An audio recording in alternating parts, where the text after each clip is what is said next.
আল্লাহর নবী সাল্লাল্লাহু আলাইহি ওয়াসাল্লাম বলেন, কিয়ামতের দিন 3 শ্রেণীর মানুষের দিয়ে আল্লাহ তাআলা জাহান্নামকে শুভ উদ্বোধন করবেন। কয় শ্রেণীর? 3 শ্রেণীর মানুষকে দিয়ে আল্লাহ তাআলা জাহান্নামের আগুনের যে প্রথম যেটা ব্যবহার বা ইন্ধন যেটা কিংবা মানুষকে যে দিয়ে পোড়ানো সেই কাজটা জাহান্নামীদেরকে আখিরাতে বিচারের পরে 3 শ্রেণীর মানুষের দিয়ে শুরু হবে। নাম্বার 1, এক শ্রেণীর জ্ঞান পাপী। এক শ্রেণীর জ্ঞান পাপী, জ্ঞান পাপী নামদারি হুজুর। হ্যাঁ, এটা নবীর হাদিস, আবু হুরায়রা বর্ণনা করেছেন হাদিসটা। 2 নম্বর হলো এক শ্রেণীর দাতা, কোটি কোটি টাকা দান করে। 3 নম্বর হলো এক শ্রেণীর শহীদ। কি বললাম? কি কি বলেছি মনে আছে? এক শ্রেণীর বক্তা বা হুজুর। 2, এক শ্রেণীর বলুন দাতা। বক্তব্য মুখস্থ করবেন, তা না হলে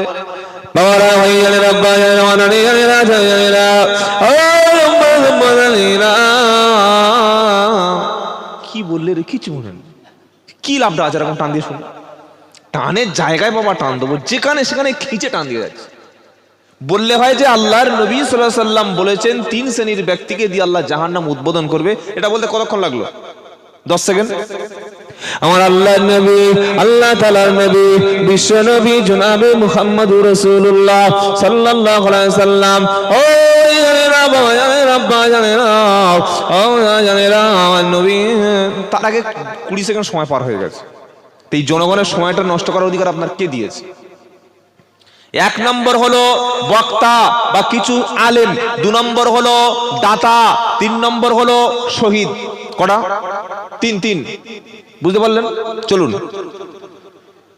প্রথমে আল্লাহ তাআলা একজন আলেমকে, কারীকে, হাফেজকে, মুফতিকে, বক্তাকে ডাকবেন, এদিকে এসো। আমরা তো একদম বুকে হাত চাপড়াতে চাপড়াতে যাবো জান্নাতি, কি নাকি? আল্লাহ বলবে, শোনো, তুমি আমার জন্য কি করেছিলে বলো, আমার জন্য কি করেছিলে? তখন আমি কি বলবো? আল্লাহ, কোরআন শিখেছিলাম, ইলম শিখেছিলাম, দ্বীন শিখেছিলাম, ইসলাম শিখেছিলাম। এটাকে শিখে মানুষের কাছে তেলাওয়াত করেছি, মানুষের কাছে বলেছি, ওয়াজ করেছি, নসিহত করেছি, মানুষের কাছে অনেক কিছু করেছি। আল্লাহ বলবে, কাযাবতা, মিথ্যা বলছো, তুমি মিথ্যা বলছো। তুমি আলেম হয়েছিলে এই কারণে মানুষ তোমাকে বক্তা বলবে, হুজুর বলবে, হাফেজ বলবে, কারি বলবে। মানুষ তোমাকে হাদিয়া দেবে, তোহফা দেবে, দাওয়াত করে খাওয়াবে। তুমি প্রকৃত আলেম হয়ে কোরআন শরীফ থেকে মসজিদে জুমার দিন সুদের বিরুদ্ধে, মদের বিরুদ্ধে, জেনার বিরুদ্ধে, নারী নির্যাতনের বিরুদ্ধে, সমাজের অন্যায়ের বিরুদ্ধে কোনোদিন মুখ খুলুনি। তুমি বক্তা হয়েছিলে জনগণের রক্ত শোষণ করবে বলে। গ্রামের মসজিদের ইমাম সাহেবের 1 মাসের বেতন 5,000 আর 2 ঘন্টায় বক্তার বেতন 30,000। কি বলছি বুঝতে পারছেন না? তুমি তো রক্ত শুষে নিয়েছিলে, রক্ত শুষে নিয়েছিলে। তুমি চেয়েছিলে মানুষ যাতে তোমাকে হুজুর বলে, বক্তা বলে, শায়েখ বলে, বিশাল নাম করে। হ্যাঁ, সত্যি নাম পেয়ে গেছো। তুমি তো মানুষের কাছ থেকে নাম পেয়ে গেছো, আমার কাছ থেকে পুরস্কারের আশা করোনি। এখন জাহান্নামে চলে যাও, যাও জাহান্নামে চলে যাও। তুমি কোরআন মানুষকে শিক্ষা দাওনি। তোমার মুসাল্লিদের মধ্যে কোরআন জানা ব্যক্তি ছিল না। ওই কোরআন নিয়ে তুমি মানুষের বাড়িতে পড়তে, মানুষ খাওয়া দিত, কোরআন পড়ে সুন্দর করে খেয়ে দোয়া করে পেট ভরিয়ে চলে আসতে। কি আসি না? কিন্তু মুসাল্লিদের মধ্যে এমন ব্যক্তি আছে যারা কোরআনই পড়তে জানে না। তুমি তাদেরকে পড়ানোর কোনো চিন্তা ভাবনা কোনোদিন করোনি। যাও, চলে যাও। তুমি যা চেয়েছিলে তাই পেয়ে গেছো। তুমি মানুষের কাছে চেয়েছিলে, পেয়ে গেছো। 2 নম্বর তুলবেন কাকে? কাকে? দাতাদের সম্মান কি জানেন? জানেন না? আল্লাযীনা ইনফিকুনা আমওয়ালাহুম বিল্লাইলি ওয়ান নাহারি সিররাও ওয়া আলানিয়াতান ফালাহুম আজরুহুম ইনদা রাব্বিহিম ওয়ালা খাউফুন আলাইহিম ওয়ালা হুম ইয়াহজানুন।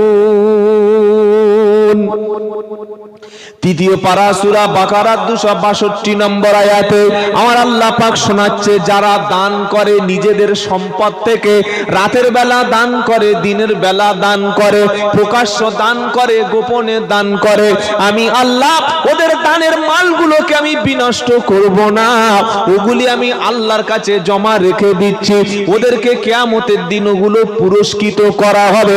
আর দাতা ব্যক্তিদের কিয়ামতের দিন কোনো ভয় নাই, দাতা ব্যক্তিদের কিয়ামতের দিন আল্লাহর কাছে কোনো চিন্তা নাই। জোরে হবে না সুবহানাল্লাহ? দাতাদের সম্পর্কে বলা হচ্ছে। আবার চতুর্থ পারার প্রথম পৃষ্ঠা দাতাদেরকে আল্লাহ বলছে, লান তানালুল বিররা হাত্তা তুনফিকু মিম্মা তুহিব্বুন ওয়া মা তুনফিকু মিন শাইইন ফাইন্নাল্লাহা বিহি আলিম। চতুর্থ নম্বর পারা, প্রথম নম্বর পৃষ্ঠা, প্রথম লাইনের 92 নম্বর আয়াত, সূরার নাম আল ইমরান। আল্লাহ বলছেন, আলেমদের জিজ্ঞাসা করুন, লাউ তানালুল বিররা হাত্তা তুনফিকু মিম্মা তুহিব্বুন, তোমরা অতক্ষণ পর্যন্ত সফল হতে পারবে না, আল্লাহর পেয়ারা হতে পারবে না, আল্লাহর কাছে তুমি নেককার হতে পারবে না, যতক্ষণ পর্যন্ত তোমাদের সবচাইতে মূল্যবান, দামি, আসল, প্রিয়, সবচাইতে প্রিয় বস্তুটা যতক্ষণ তোমরা আল্লাহ রাস্তায় দান না করবে, ততক্ষণ তোমরা প্রিয় হতে পারবে না। এই আয়াতটা নাজিল হওয়ার একটা কারণ আছে। আল্লাহর নবীর মসজিদের নাম কি বাবা? মসজিদে নববী শরীফ, মদিনা শরীফ। এই মসজিদের সামনে একটা জায়গা ছিল, এখনো আছে, যে জায়গার নাম হচ্ছে আসহাবে সুফা। ওখানে 24 ঘন্টা যে সমস্ত ব্যক্তিদের ঘর ছিল না, যে সমস্ত ব্যক্তিদের থাকার মতো কোনো পরিবেশ ছিল না, মক্কার মুহাজির ব্যক্তিগুলি আর মদিনার এমন ব্যক্তিগুলি যারা ইসলাম কবুল করেছে, তাদের থাকার মতো ঘরও নাই, তাদের থাকার মতো কোনো জায়গা নাই। তারা ইসলাম কবুল করার ফলে তারা সমস্ত সম্পত্তি, জমি জায়গা সবকিছু হারিয়ে ফেলেছে। এই মুসলমানরা আল্লাহর নবীর মসজিদে আসহাবে সুফার সামনে বসে বসে বসে বসে তারা বিশ্ব নবীর কাছে তারা কোরআন শিখতেন। সবচাইতে আমাদের মধ্যে ভালো কে জানেন? আল্লাহর নবী সাল্লাল্লাহু আলাইহি সাল্লামের পবিত্র জবানের কথা, আমার কথা না। খায়রুকুম মান তাআল্লামাল কুরআনা ওয়া আল্লামাহু। এটা কোনো বক্তা, কোনো পীর, কোনো ফকির, কোনো মুফতি সাহেবের কারোর বানানো কথা না, একদম নবীর হাদিস। যে কোনো আলেমকে জিজ্ঞাসা করবেন, খায়রুকুম মান তাআল্লামাল কুরআনা ওয়া আল্লামাহু, তোমাদের মধ্যে সবচাইতে উত্তম হলো সেই ব্যক্তি কারা নিজে কুরআন শেখে এবং অপরকে কুরআন শিক্ষা দেয়। বড় পীর আব্দুল কাদের জিলানী রহমতুল্লাহ আলাইহি, খাজা মুহিউদ্দিন চিশতি রহমতুল্লাহ আলাইহি, ফুরবার পীর মুজাদ্দিদ আবু বকর সিদ্দিক রহমতুল্লাহ আলাইহি, বসিরহাট আল্লামা রুহুল আমিন রহমতুল্লাহ আলাইহি, এই সমস্ত হাক্কানি ওলামায়ে কেরামরা তারা নিজে কোরআন শিখে তার মুরিদদেরকে, তার ভক্তদেরকে, তার শ্রোতাদেরকে, তার ভালোবাসার মানুষদেরকে যদি কোরআন শিক্ষার ব্যবস্থা না করতেন, এই আপনার এলাকায় কোরআন থাকতো? হ্যাঁ বানা বলে না কি গো? আর আমরা কি করছি? মসজিদে মাগরিবের নামাজ হয়ে গেল, এইবার মুসাল্লি ঝাঁক বেঁধে চলে গেছে চায়ের দোকান, ঝাঁক বেঁধে সব একটা করে চা খেয়ে, শেষে চা খেয়ে দেখি বিড়ি টানছে। কি সর্বনাশ! একটুকে নামাজ পড়লে না, বলে এখন ওয়াক্ত বাকি আছে। যে জবান দিয়ে তুমি আল্লাহর নাম উচ্চারণ করেছো, সেই জবানে আগুন ধরিয়ে বসে আছে। কি গো, জাহান্নামে যাবে কবে, আগুন মুখে দেবে তার আগে থেকে প্র্যাকটিস করছে। আল্লাহ মাফ করে দিক, বলুন আমিন। আমার কি উচিত ছিল না যে ইমাম সাহেবের কাছে বসে মাগরিবের নামাজের পরে আমার তো সংসার ছেলেদের কাছে দিয়ে দিয়েছি, আমার জমি জায়গা সব বড় ছেলের কাছে হিসাব বুঝিয়ে দিয়েছি, আমার বাড়িতে বাজার সকালে করে দিয়ে এসেছি, তাহলে মাগরিব থেকে এশা পর্যন্ত চায়ের দোকানে বসে গীবত গিল্লাপ রাজনীতি মিথ্যা আজে বাজে জিনিস বললে জানিস, বললে ফের করোনা ঘুরে আসছে, বললে কিরকম, বললে ফের একটা নতুন ভাইরাস আসছে। আপনারা দেখেন নাই কথা বলে না? হ্যাঁ, আবার নতুন করে একটা চাপানো ভাইরাস দিচ্ছে চাপিয়ে। প্রথমে আমাদের এই যে টিভি চ্যানেলগুলো, এদের চরিত্র পতিতাদের চাইতে খারাপ। এরা যে টাকা দেয় তার কাছেই তার পক্ষে কাজ করে। কি বলছি বুঝতে পারছেন না? প্রথমে দিন কত আরজিকর নিয়ে ঘেউ ঘেউ করলো, 2 মাস ঘেউ করেছে কুকুরের মতো। তো এই কুকুর যদি সারাদিন ঘেউ করে লোক কত শুনবে? আরজিকর থেকে ঘুরে গেল কোথায়? বললে জঙ্গি বাংলাদেশে ভরে গেছে। কোত্থেকে আসছে? বাংলাদেশ থেকে। তো বর্ডারটা রেখে কি করছিস? কি গো, ওটা নিয়ে দেখছে আর লোক খাচ্ছে না। এবার নতুন করে শুরু হয়েছে ফের নাকি কি একটা MHVP কি একটা ভাইরাস আসছে আবার, এই করোনার চাইতে আরো মারাত্মক। তার মানে গরিব মানুষদের পেটে লাথি মেরে ব্যবসাগুলো বন্ধ করে রাস্তা বসানোর আরেকটা নতুন ধান্দা শুরু করছে। কি বলছি নিশ্চয়ই বুঝতে পারছেন আপনারা? আল্লাহ আমাদের এই সমস্ত টেলিভিশন চ্যানেল থেকে দূরে থাকবেন। যতটা মিথ্যা খবর সব এরাই পরিবেশন করে, সব মিথ্যা। 1000-এর মধ্যে একটা হয়তো সত্যি পাবে। চায়ের দোকানে বসে বসে গীবত গিল্লা পরনিন্দা পরচর্চা করে কোনো লাভ নাই। মাগরিবের নামাজের পরে একটু আল্লাহর হাক্কানি আলেম বান্দা ইমাম সাহেবের কাছে বসে গিয়ে বলুন, ইমাম সাহেব আমি তো নামাজ পড়েছি আজকের 15 বছর, আমি সূরা ইখলাসটা পড়ছি একটু শুনেন। ইমাম সাহেবের কাছে সূরা ইখলাসটা যে সূরাগুলো নামাজে পড়েন এটা একটু শুনিয়ে ঠিক করে নিন। আল্লাহর নবী বললেন, তুমি হয়তো পড়তে ভালো জানো না, তোমার ইমাম সাহেব তোমাকে শিখিয়ে দিল। যখন তুমি কোরআন শিখতে বসে গেছো ওই মজলিসটা আল্লাহর নবী বলে আল্লাহর কাছে সবচাইতে মজলিসটা, আল্লাহর নবী বলেন খায়রুকুম মান তাআল্লামাল কুরআনা ওয়া আল্লামাহু। তোমাদের জলসার মজলিস, তোমাদের বিভিন্ন রকমের মজলিস, পৃথিবীতে যত রকমের মজলিস দেখতে পাও তার মধ্যে সবচাইতে উত্তম মজলিস হলো যেখানে কোরআন শেখে এবং অপরকে শিক্ষা দেওয়া হয়। চায়ের দোকানের স্পেশাল কিছু ফজিলত আছে তো? চায়ের দোকানের ফজিলত নাই? এই দেখো, মাগরিব থেকে এশা পর্যন্ত চায়ের দোকানে বসে থাকলে 60 বছরের নফল নামাজের সওয়াব হবে। জোরে বলুন, হবে? এরকম কথা বললে ঈমান থাকবে আমার? আর আপনারা সুবহানাল্লাহ বললে ঈমান থাকবে? সবচাইতে বেশি পাপ চায়ের দোকানে। ভাই একজন লোক বলুন যে হ্যাঁ আমি চায়ের দোকানে যাই, একটা চা খাই, বিস্কিট খাই, 10 টাকা দিয়ে চলে আসি। একজন বলুন, গীবত হয় কি হয় না? প্রথম শুরু করেছে ইমাম সাহেবের দিয়ে, বলে হুজুরের ভুঁড়ি হচ্ছে কি করে? হ্যাঁ, ভুঁড়ি হচ্ছে কি করে? প্রথম যখন আসে পেট কিছু ছিল, পাছায় মাংস ছিল, হাতে মোবাইল ছিল না, সাইকেল নিয়ে ঘুরতো। আর এখন 1 লাখ টাকার বাইক নিয়ে ঘুরছে, 220 গাড়ি নিয়ে ঘুরছে কি করে? সব এলাকা থেকে ঝেড়ে খেয়েছে। কি বলে না, এক কাজ কর ইমাম পাল্টে দে, ও ফতোয়া দিচ্ছে, তুই এসে নামাজটা পড়া। বলে না আমি পারবো না। তুই যখন নামাজ পড়াতে পারবি না তো কাটি মারার সময় 1 নম্বরে আছিস কি করে? যারা আমার কথাটা মিলিয়ে নেবেন, যারা 5 ওয়াক্ত নামাজ পড়ে তারা কোনোদিন ইমাম তাড়ায় না। আর যারা মসজিদে আসে না, চায়ের দোকানে ধাপ্পাবাজি করে, চিটিংবাজি করে, এরাই সবচেয়ে ইমামের পিছনে কাটি দেয়। দেয় কি দেয় না? ওর বাড়ি মুরগি জবাই করেনি, ওর মেয়ের আকিকা একটু দেরি করে ইমাম সাহেব গিয়েছে, ওর বাড়িতে মিলাদের সময় ইমাম সাহেব একটু ওর মন ভরে খুশি করে দোয়া করতে পারেনি, বলে ইমাম পাল্টে দে। ঠিক আছে ইমাম পাল্টে দিচ্ছি, বাবা তুমি এসে নামাজটা পড়িয়ে দাও, সূরা ফাতিহাটা পড়তে পারো। বললে আমি শিখিনি। তাহলে কাটি মারছো কেন? গীবত থেকে জবান হেফাজত করবেন। যদি কোনো মুসলমান জবান আর লজ্জাস্থান, জবান লজ্জাস্থান, জবান লজ্জাস্থান এই দুটোকে হেফাজত করে, আল্লাহর নবী বলছেন আমি ওকে জান্নাতের জামিনদার হয়ে যাব। বলুন সুবহানাল্লাহ। জবান মিথ্যা থেকে, গীবত থেকে, সমালোচনা থেকে, মানুষের ঠাট্টা বিদ্রূপ করা থেকে জবান হেফাজত করতে হবে। আর লজ্জাস্থান নিজের স্ত্রী থেকে, নিজের স্বামী থেকে অবৈধ কোনো সম্পর্ক রাখা যাবে না। লজ্জাস্থান আর জবান এই দুটো যদি আমরা হেফাজত করতে পারি, আল্লাহর নবী বলছেন জান্নাতের জামিনদার হয়ে যাব। জোরে বলুন না সুবহানাল্লাহ। কি গো বাবাজিরা, আল্লাহ ভাইরা, চায়ের দোকানে বসে সময় নষ্ট করবেন না। মানুষ যখন জান্নাতে যাবে তাদের আফসোস থাকবে? কি বলছেন? থাকবে থাকবে থাকবে থাকবে। আফসোসটা কি জানেন? যখন কোন মানুষ জান্নাতুল নাঈমে যাবে, জান্নাতের সংখ্যা হলো 8টি, এক এক আমলের এক এক জান্নাত। বলুন সুবহানাল্লাহ। বলে এক এক আমলের এক এক জান্নাত, তো নতুন কথা শুনছি। কি এক এক আমলের? ওয়া আম্মা মান খাফা মাকামা রাব্বিহি ওয়া নাহান নাফসা আনিল হাওয়া ফা ইন্নাল জান্নাতা হিয়াল মাআওয়া।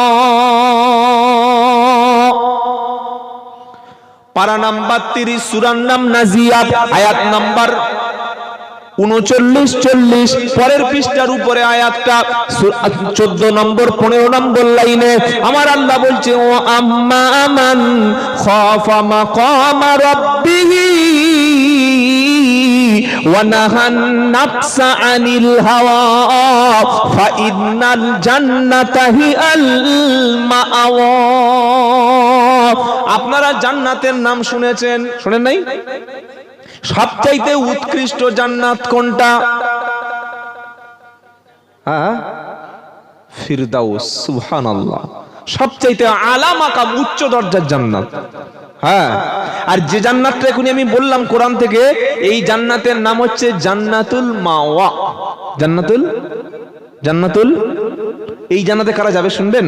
আল্লাহ বলে দিয়েছে, ও আম্মা মান খাফা মাকামা রাব্বিহি ওয়া নাহান নাফসা আনিল হাওয়া ফা ইন্নাল জান্নাতা হিয়াল মাআওয়া।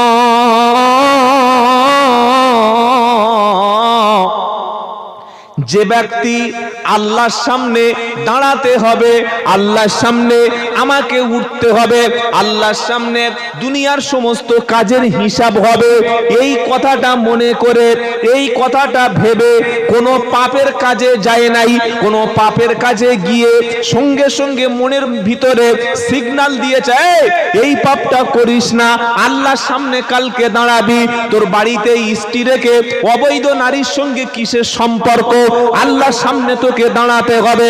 তোকে মদের বোতল কেন ধরছিস? তুই কি মাতাল অবস্থায় আল্লাহর সামনে দাঁড়াতে চাস? মনের মধ্যে ঈমান ওকে বাধা দেবে। কাপড় যখন হাঁটুর উপরে তুলবে, ঈমান ওকে বাধা দেবে। আল্লাহর সামনে দাঁড়াতে হবে। দাঁড়িয়ে পেশাব যখন করবে, ঈমান ওকে বাধা দেবে। আল্লাহর সামনে দাঁড়াতে হবে। যখন কোনো খারাপ অশ্লীল ছবি, খারাপ অবৈধ নারীর দিকে তাকাবে, চোখের জিনা করতে শুরু করবে, ঈমান ওকে ভিতর থেকে বাধা দেবে। তোকে আল্লাহর সামনে কিয়ামতের দিন দাঁড়াতে হবে। ব্যবসা করতে গিয়ে যখন কাস্টমারকে ঠকাবে, ওজনে কম দেবে, ঈমান তখন বাধা দেবে। জোহরের সময় মসজিদে যখন নামাজ না পড়ে বাড়িতে ইচ্ছা করে বসে থাকবে, ঈমান ওকে বাধা দেবে। আল্লাহ বলছেন, ও আম্মা মান খাফা মাকামা রাব্বিহি ওয়া নাহান নাফসা আনিল হাওয়া। আল্লাহর সামনে দাঁড়াতে হবে এই ভয়ে যে ব্যক্তি নিজের নফসকে, নিজের অন্তরকে, নিজের মনকে, নিজের আপন প্রবৃত্তিকে কন্ট্রোল করবে, পাপের হাত থেকে নিজের মনকে, নিজের অন্তরকে কন্ট্রোল করবে, হেফাজত করবে, ফাইনাল জান্নাতা হিয়াল মাআওয়া। ওই ব্যক্তির ঠিকানা হলো জান্নাতুল মাআওয়া। আজ থেকে সব সময় মনের মধ্যে ভেবে নেবেন যে যখন কোনো পাপের সম্মুখীন হবে, সঙ্গে সঙ্গে ভেবে নেবেন আল্লাহর সামনে আমাকে দাঁড়াতেই লাগবে। পাপটা কি? পাপ কি? পাপ হলো সেই জিনিস যে কাজ করতে গেলে আপনার বিবেক বাধা দেয়। যে কাজ করতে গেলে বিবেক, মিথ্যা কথা বলতে গেলে বিবেক বাধা দেয় কি দেয় না? দেয় কি দেয় না? মাল যখন কাস্টমারকে ঠকাই, বিবেক বাধা দেয় কি দেয় না? যখন চুরি করি, বিবেক বাধা দেয় কি দেয় না? যখন একটা ভালো মানুষের দোষগুলো বর্ণনা করি, বিবেক বাধা দেয় কি দেয় না? যখন কোনো মানুষের গোপনের কথাগুলো লুকিয়ে শুনিয়ে মানুষের তার সঙ্গে ঝামেলা করি, বিবেক বাধা দেয় কি দেয় না? বসে পেশাব করার দরকার, সবার সামনে নির্লজ্জের মতো দাঁড়িয়ে যদি পেশাব করি, বিবেকে বাধা দেয় কি দেয় না? পাপ হলো সেটা যখন কোনো কাজ করতে গেলে আপনার বিবেক বাধা দিচ্ছে, আপনার মনের মধ্যে একটা ঝটকা লাগছে, খটকা লাগে, এইটা আমি করব, ওইটার নাম হলো, ওটা কি? পাপ। এই পাপের হাত থেকে নিজের নফসকে, নিজের মনকে কন্ট্রোল করবে যারা, আল্লাহ বলছেন জান্নাতুল মাওয়ার বাসিন্দা হলো তারা। জোরে বলুন সুবহানাল্লাহ। বলো যে আর একটা দুটো জান্নাত বল। সবচাইতে ভালো জান্নাতের নাম কি বলেছি? জান্নাতুল ফিরদাউস। ওখানে কারা যাবে শুনবেন? এই শুনবেন না, শুনবেন না? قد أفلح المؤمنون الذين هم في صلاتهم خاشعون والذين هم عن اللغو معرضون والذين هم للزكاة فاعلون والذين هم لفروجهم حافظون إلا على أزواجهم أو ما ملكت أيمانهم فإنهم غير ملومين فمن ابتغى وراء ذلك فأولئك هم العادون والذين هم على صلاتهم يحافظون أولئك هم الوارثون الذين يرثون الفردوس। নামাজছে ফেরদাউস, নামাজছে ভালো করে খেয়াল করে শুনেন। আল্লাযীনা হুম আলা সালাতিহিম ইউহাফিজুন উলাইকা হুমুল ওয়ারিসুন। অনেকে বলে হুজুর আপনি প্রথমে বললেন টান ফান দিতে না রে, হ্যাঁ হ্যাঁ করে টানছেন। প্রশ্ন এরকম আসছে না যে আপনি প্রথমে বললেন বক্তারা উড়বে টানদার, আপনি তো হ্যাঁ করে টানছেন। কোরআন শরীফ পড়তে জানার আগে আপনাকে মাখরাজ শিখতে হবে। কোন জায়গায় কোরআনে একালিপ টান আছে, কোন জায়গায় থামতে হয়, কোন জায়গায় আওয়াজটা নাক দিয়ে গুন্না করে বার করতে হয়। কি বলছি বুঝতে পারছেন না? আবার কোন জায়গায় চারালিপ পর্যন্ত টানতে হয়। তো এই যে উলাইকা বললাম, এখানে টান আছে না নাই? যারা কোরআন পড়তে পারে জিজ্ঞাসা করুন কি বলছে আল্লাহ? আল্লাযীনা হুম আলা সালাতিহিম ইউহাফিজুন উলাইকা হুমুল ওয়ারিসুন আল্লাযীনা ইয়ারিসুনাল ফিরদাউসা হুম ফিহা খালিদুন। জোরে হবে না? আগে জান্নাতুল মাওয়ায় কারা যাবে বলে দিয়েছি। যে কোনো ব্যক্তি যদি কোনো পাপের কাজে যায় সঙ্গে সঙ্গে মনকে বলবে আল্লাহর সামনে দাঁড়াতে হবে, এই ভয়ে নিজের নফসকে কন্ট্রোল করবে, ওই ব্যক্তি ঠিকানা, ওই ব্যক্তি ঠিকানা আল্লাহ জান্নাতুল মাওয়া। যদি বলুন সুবহানাল্লাহ। আর এবার আল্লাহ যে আয়াতটা বলছেন, যে সূরাটি, এটা একদম 18 পারার প্রথম সূরা। সূরাটার নাম হলো আল মুমিনুন। এই সূরা মুমিনুনের মধ্যে প্রথম থেকে 8টা-9টা আয়াত এরকম আল্লাহ একটা লিস্ট দিয়েছে। কি লিস্ট? এরকম তালিকা দিয়েছে যে এই কাজগুলো করলে তোমাকে জান্নাতুল ফেরদাউসে তুমি যাবেই যাবে। জোরে বলুন সুবহানাল্লাহ। কি কি? কদ আফলাগাল মুমিনুন, আল্লাহ বললেন সফল হলো মুমিনেরা। আল্লাযীনা হুম ফি সালাতিহিম খাশিউন। কোন মুমিন? যারা নিজেদের নামাজগুলিকে হেফাজত করে, নিজেদের নামাজগুলিকে খুশুর সঙ্গে আদায় করে। নামাজে যখন দাঁড়ায় আল্লাহর খুশির জন্য নামাজ পড়ে। ওয়াল্লাযীনা হুম লিয-যাকাতি ফাইলুন, যারা নিজেদের যাকাতগুলিকে সক্রিয়ভাবে আদায় করে। ওয়াল্লাযীনা হুম আনিল লাগবি মুরিদুন,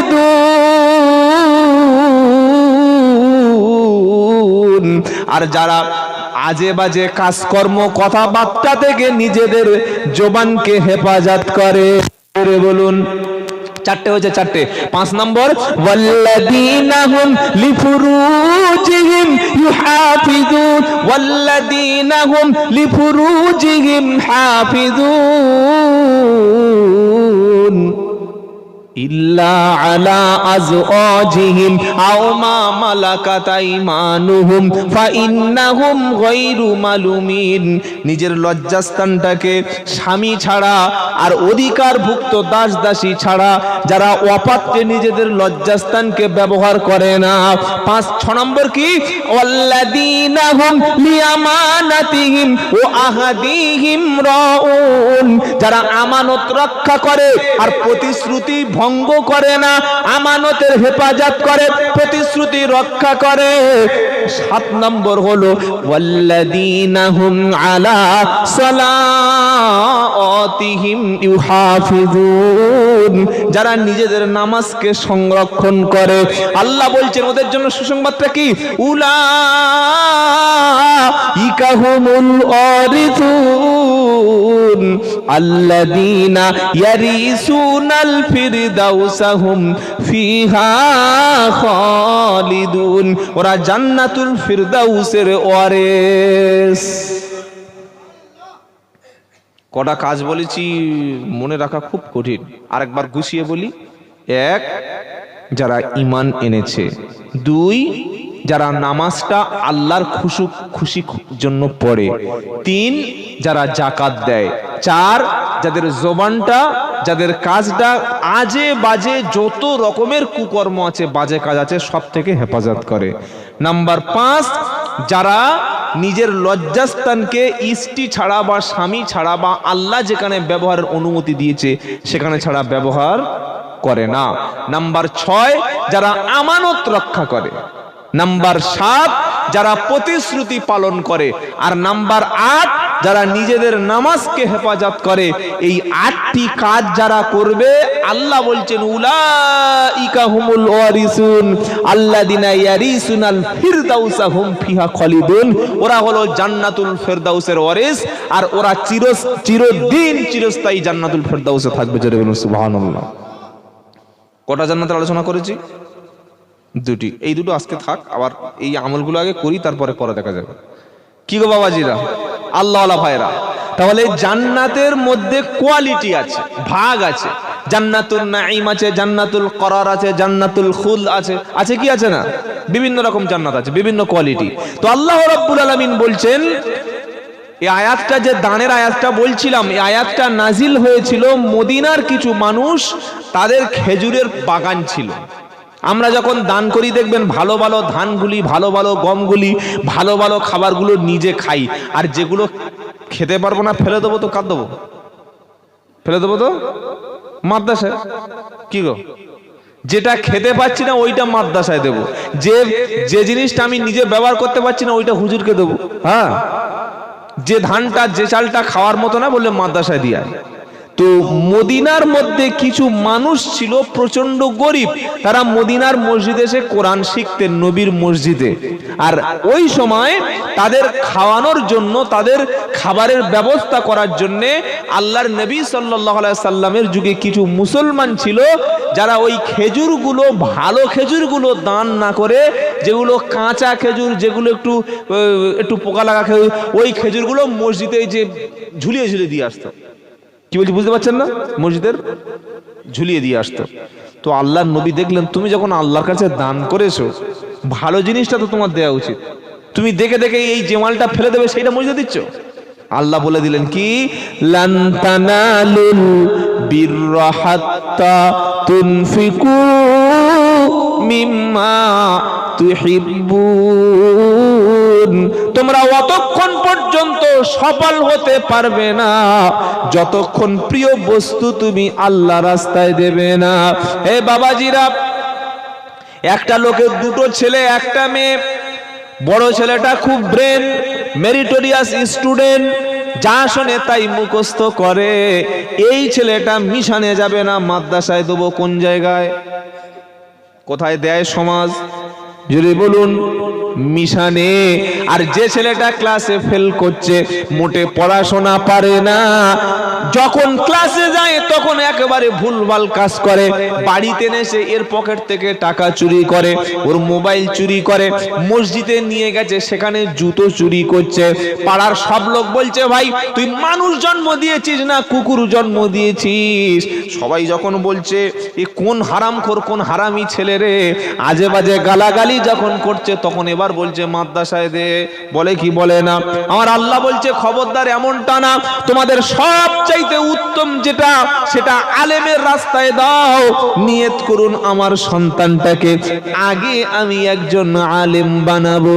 জোরে বলুন সুবহানাল্লাহ। দ্বিতীয় জাহান্নাম কাদের দিয়ে উদ্বোধন হবে? তারা হলো দাতা। আল্লাহ বলবে দাতা এদিকে এসো, তুমি আমার জন্য কি করেছো? আমি তোমার জমি দিয়েছিলাম, সম্পদ দিয়েছিলাম, ধান দিয়েছিলাম, অর্থ দিয়েছিলাম, বাগান দিয়েছিলাম, তুমি আমার জন্য কি করেছো? দাতা বলবে আল্লাহ অমুক মাদ্রাসায় 10,000, অমুক মসজিদে 20,000 দিয়েছি, আল্লাহ অমুক জায়গায় ওযুখানা গোসলখানা করে দিয়েছি, উমুকের মেয়ের বিয়ে দিয়েছি, উমুক উমুক কাজ করেছি। আমার আল্লাহ বলবে দাতা তুমি মিথ্যা বলছো, মিথ্যা বলছো, তুমি মসজিদ মাদ্রাসায় দান করেছিলে দাতা সাজার জন্য, প্রকৃত আমার খুশির জন্য কিন্তু তুমি দান করনি। তোমার উদ্দেশ্য ছিল মানুষ দাতা বলবে, মানুষ তোমার দানে খুশি হয়ে মারহাবা দেবে, তোমার নামে তাকবীর দেবে, তোমার নামে বিশাল কিছু হয়ে যাবে, এই জন্য তুমি দান করেছিলে। তোমার মনের মধ্যে আল্লাহর খুশির জন্য দান ছিল না, তুমি যেটাই চেয়েছিলে সেটাই জনগণ তোমাকে দাতা বলেছে, তুমি যেটা মনে মনে চেয়েছিলে জনগণ সেটা দিয়েছে, তুমি পুরস্কারটা আমার কাছ থেকে পাবে না, আজ পুরস্কারটা তুমি জনগণের কাছ থেকে নিয়ে নাও। এবার দাতাকে উল্টো করে নিয়ে যাবে কোথায়? জোরে বলুন জাহান্নাম। কজন গেল? 2 জন গেল, আমিও চলে গেলাম, দাতাও চলে গেল, বাকি আছে একজনা, নাম হলো তার শহীদ। নাম কি বাবা? শহীদ কাকে বলে? রাজনীতি করে, সামনে ভোট এসে গেছে, বোম বাঁধতে গিয়ে উড়ে গেছে, মরে গেছে, সকলে বলছে শহীদ, তাই তো নাকি? শহীদ হবে না? তার লেখা আছে কি কবরের উপরে? বিশাল কবর। রাজনীতি করতে গিয়ে, বিরোধী পার্টির মারতে গিয়ে, হাত বোম বাঁধতে গিয়ে হাত উড়ে গেছে, মুন্ডু 20 ফুট উপরে উঠে গেছে, তাড়াতাড়ি নাড়ি বুড়ি বার হয়ে গেছে, মমিনপুর থেকে পোস্টমর্টেম করে ময়নাতদন্ত করে কবরে ঢুক দিয়ে উপরে নিম প্লেট দিয়ে লিখে দিয়েছে শহীদ। এই শহীদ, এর মতো চিটিংবাজ যদি শহীদ হয় তাহলে মুসলমানরা রক্ত দিয়ে কি করবে আল্লাহর জন্য? কি গো বাবাজিরা? আল্লাহ ডেকে বলবে বলো তুমি শহীদ আমার জন্য কি করেছো? শহীদ বলবে আল্লাহ তোমার জন্য জীবন দিয়েছি, তোমার জন্য রক্ত দিয়েছি, তোমার জন্য কুরবানি হয়েছি। আমার আল্লাহ বলবে শহীদ তুমি মিথ্যা বলছো, তোমার উদ্দেশ্য ছিল মানুষ। শহীদ বলবে তোমার মরণের পরে বিশাল স্ট্যাচু বানানো হবে, তোমার একটা মূর্তি তৈরি করা হবে, তুমি বিশাল নাম পাওয়ার জন্য সমাজে শহীদ হিসাবে জীবন দিতে গেছো, যেটা চেয়েছিলে সেটা হয়ে গেছো। যাদের কাছে শহীদ সাজার জন্য গিয়েছিলে তারা তোমাকে শহীদ নাম দিয়েছে বান্দা, তাদের কাছ থেকে তুমি পুরস্কার নাও। আমি আল্লাহ তোমার জন্য কোনো পুরস্কার নাই, তোমার ঠিকানা হলো জাহান্নাম। বললে হুজুর তাহলে অরিজিনাল শহীদ কারা? ওয়ালা তাকুলু লিমাই ইকতালু ফি সাবিলিল্লাহি আমওয়াত বাল আহইয়াউন ইনদা রাব্বিহিম বাল আহইয়াউ ওয়ালাকিন লা তাশউরুন। শহীদ যদি দেখতে চান বর্তমানে ফিলিস্তিনে এমন কোন দিন নাই 250, 200, 150 মানুষ বাইতুল মুকাদ্দাস রক্ষা করার জন্য, নিজেদের দেশের স্বাধীনতা রক্ষা করার জন্য, নিজেদের মাতৃভূমি রক্ষা করার জন্য প্রতিদিন যারা জীবন দিচ্ছে, যাদের ঘর নাই, থাকার মতো কোনো খাবার নাই, তারপরে হক থেকে সত্য থেকে সরে না যারা, ওরাই হলো শহীদ।